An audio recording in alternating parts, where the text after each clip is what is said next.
Hi, my name is Iris Carter. I'm the city producer of the Greensboro 48-hour film project. Welcome to part two of Frugal Filmmaking. It's the 48-hour film project and production on a budget. Part two focuses on the actual production aspects and how to do those more economically, whether you're in the 48 or in some other type of film project. In this presentation, I've assembled a number of cheap tricks, including various resources, apps, and gadgets, and I'll also include links to any external sources that I give. Location, location, location.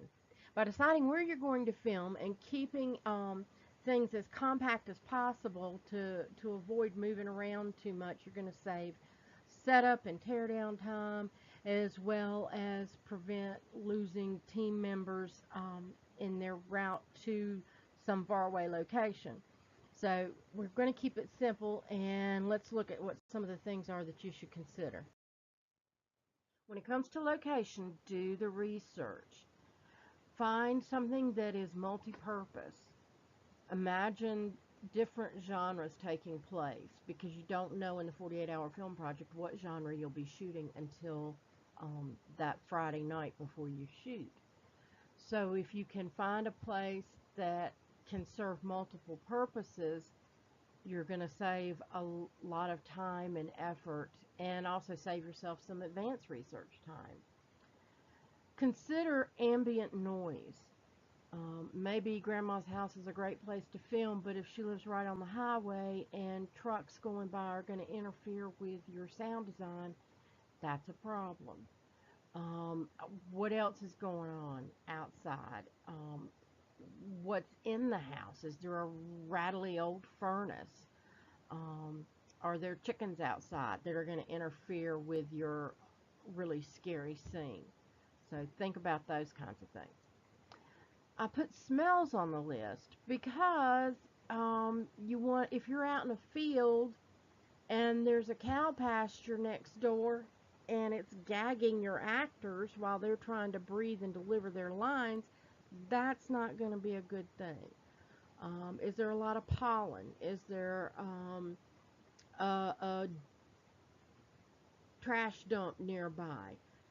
Smells can interfere with filmmaking. Also consider, does your location have lighting, plumbing, and electricity? Your actors are not going to be happy if they can't go to the bathroom. Your light technician is not going to be happy if they can't recharge batteries or have access to electricity. Also, your DP probably won't be happy if you can't recharge batteries. Also, look at what the location looks like in the morning and in the afternoon and at night. If you have time, drive by at each of those times just to see what's different. Are there a bunch of children playing basketball in the evening? If you're trying to film in the backyard and all you can hear is a ball bouncing, that's not going to be good for that spectacular horror scene you have planned. Also consider weather influences. That field that you want to film in might be great on a sunny day, but if we get a lot of rain, are you going to be having to schlep through the mud to get to make your film? Also, you might want to consider, is the location accurate on a GPS? If you punch it into a GPS, the address, is it going to show up accurately? And also, make sure it shows up on the Google map accurately if you look it up, because your crew is going to be doing that and you don't want to send them on a wild goose chase. Also, get your waivers signed in advance. You have to turn in that paperwork on Sunday at the drop off for the 48-hour film project, and if you can't track somebody down on the weekend to sign your waiver, you're in trouble. So it's best, while you're doing the research, go ahead and get the waiver signed. Everybody loves a good bargain. and some places that you might not have thought of. In addition to the typical thrift stores like Salvation Army and Goodwill and others that are around, there is the Restore. That is the store that benefits Habitat for Humanity. They have a lot of odd gadgets and household things, hardware, that sort of stuff. So that's a good place to check out, and it's not one that a lot of people think of. Also, you've got the Dollar Tree and Five and Under store that are very economical and have great props and things that you might need.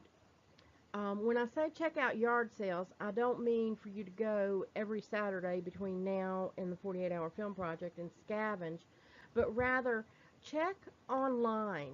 Um, Check Craigslist, also check the pages that are set up for various cities and counties on Facebook that have yard sale pages.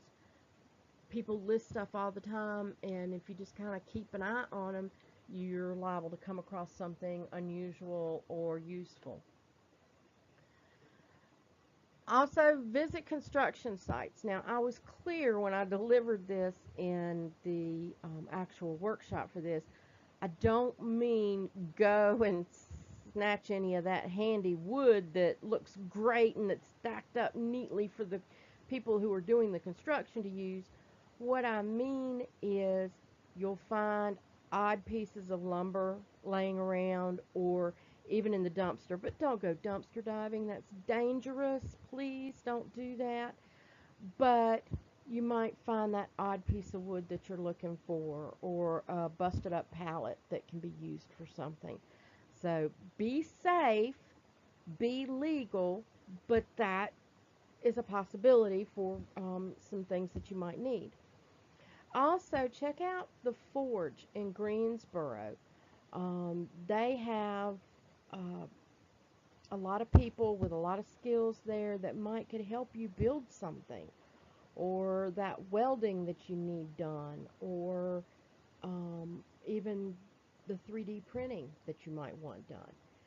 They're a great resource, and some good people there that can help you put your thoughts together and network with.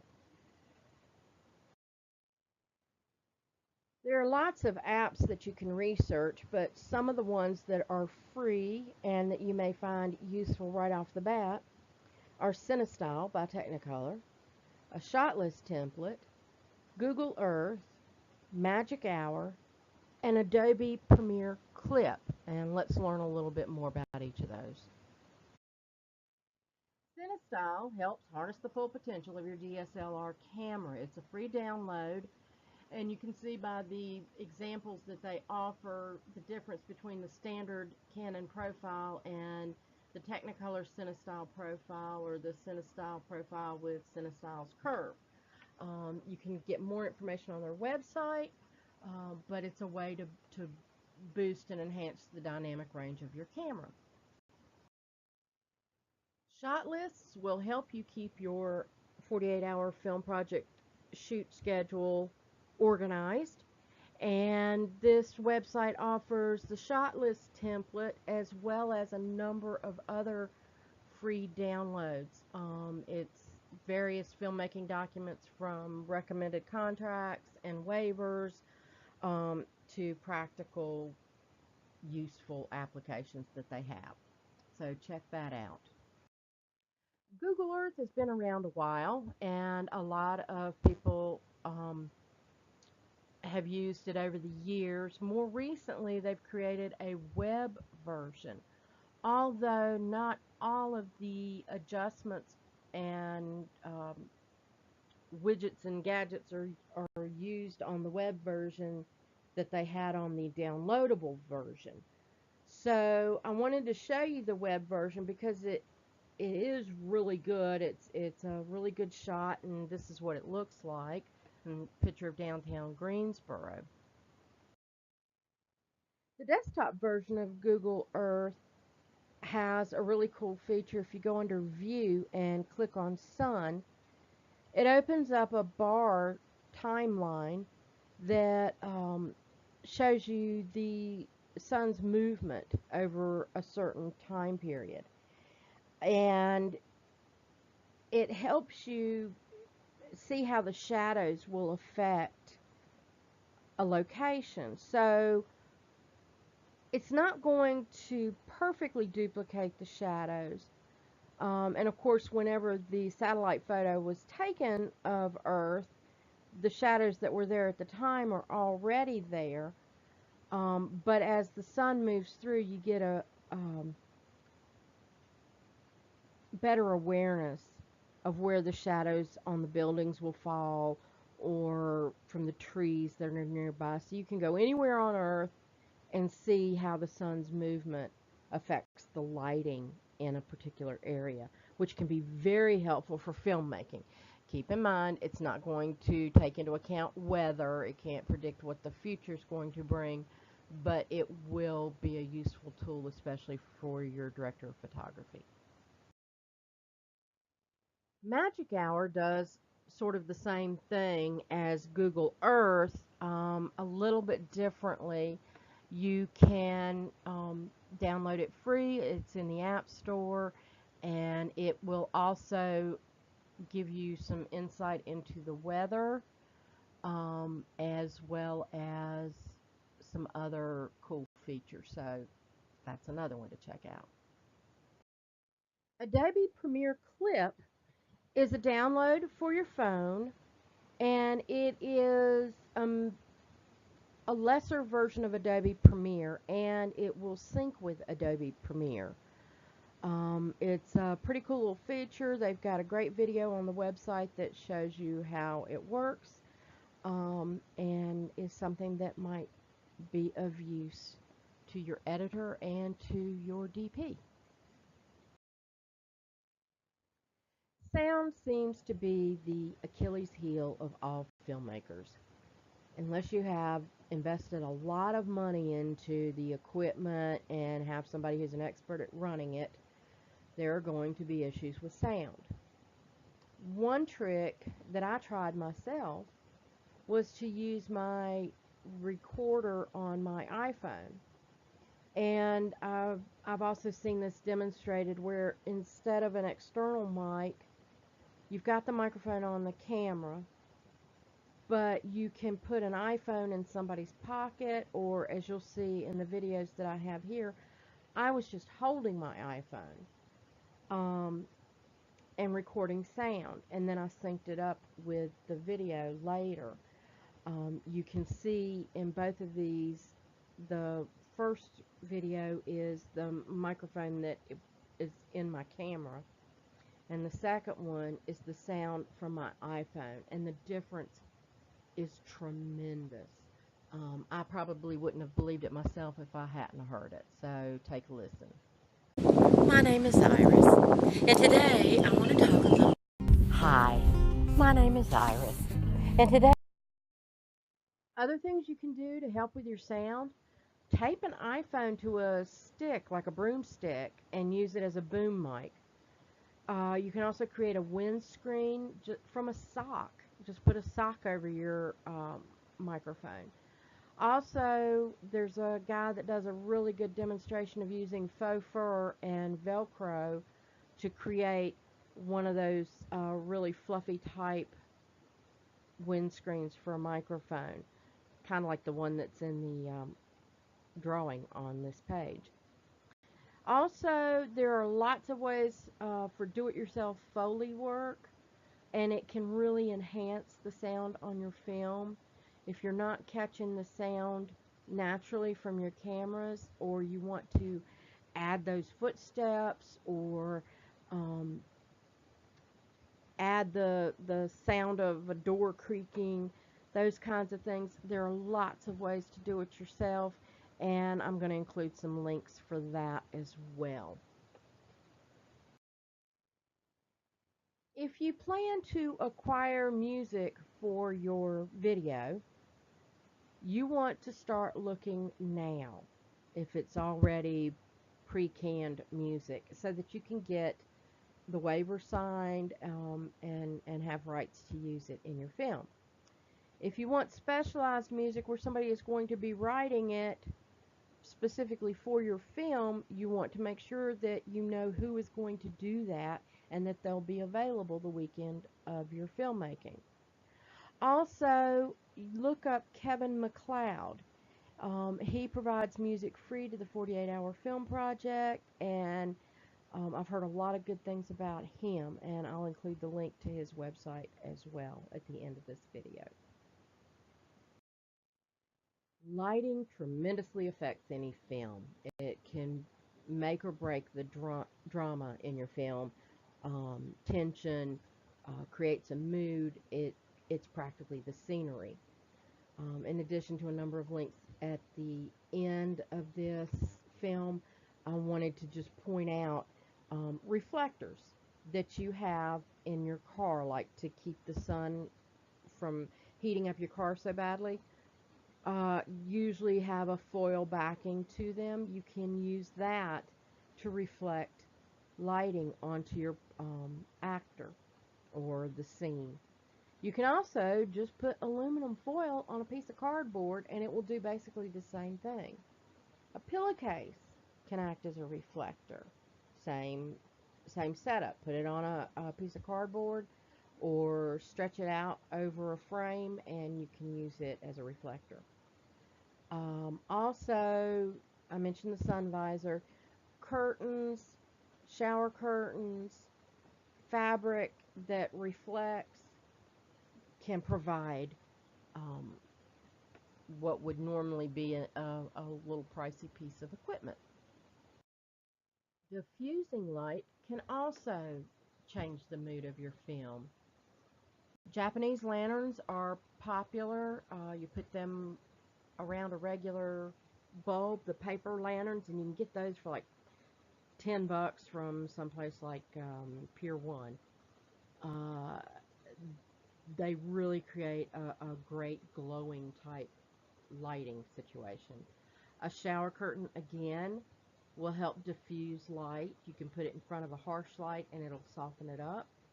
A clear plastic lid from Tupperware. At one of the links I give you, you'll see all of these things used and how they affect the lighting. A translucent garbage bag, you know, the opaque type white bags, not white, but the ones that are kind of clear, they're good for diffusing light. Even paper towels can diffuse light. Cameras range in price from the very cheap secondhand type on up to the very, very expensive cameras. You don't have to have all the bells and whistles for the 48-hour film project. You can use a cell phone to capture your footage, and the way they've advanced the cameras in cell phones, you could come out with a really good film that way.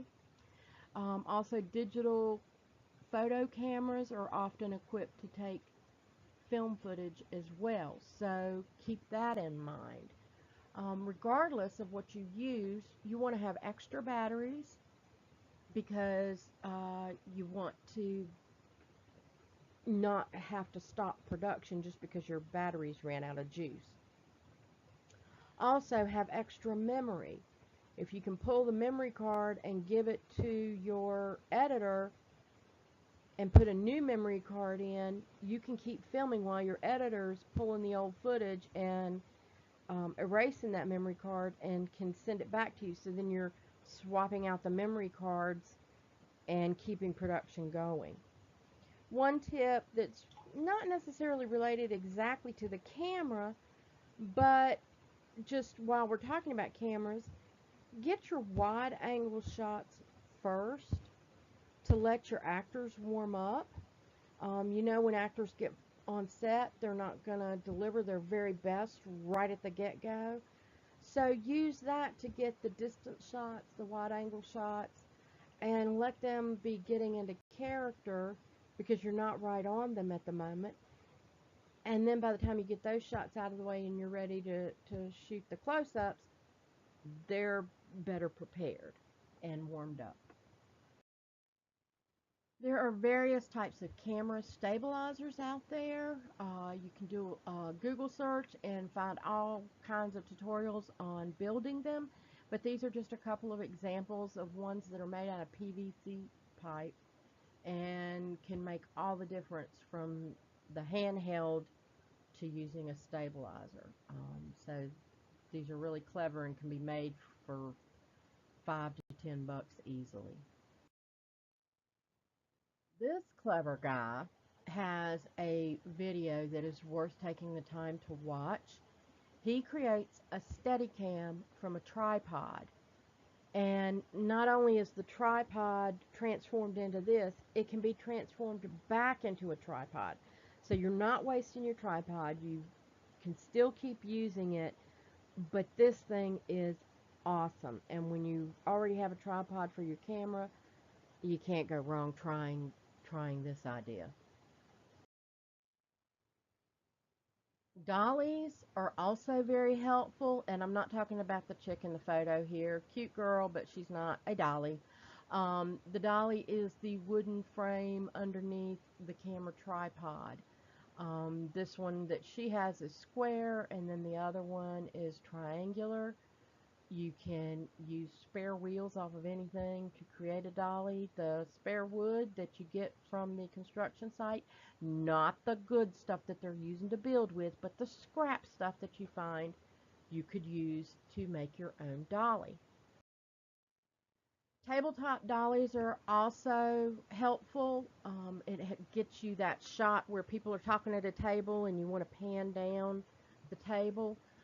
If the wheels turn in like this one with the PVC pipe, then you can kind of get a arc to your movement. I also just thought that the guy with the Lego set was really clever that came up with the tabletop dolly also. So if your kids got Legos, you can snatch them up and quit walking on them and find a way to use them as a dolly. And of course, here are more dollies. Not the kind you need for the 48-hour film project, perhaps, but hey, I had to throw them in. To get more information about the Greensboro 48-hour film project, visit www.48hourfilm.com/Greensboro. You'll also find a link there to our Facebook page. Also, you can add yourself to our email list. We've got workshops that we hold prior to the 48-hour film project event. You can see prior films, get a lot of good information there, or you can email me at Greensboro at 48hourfilm.com.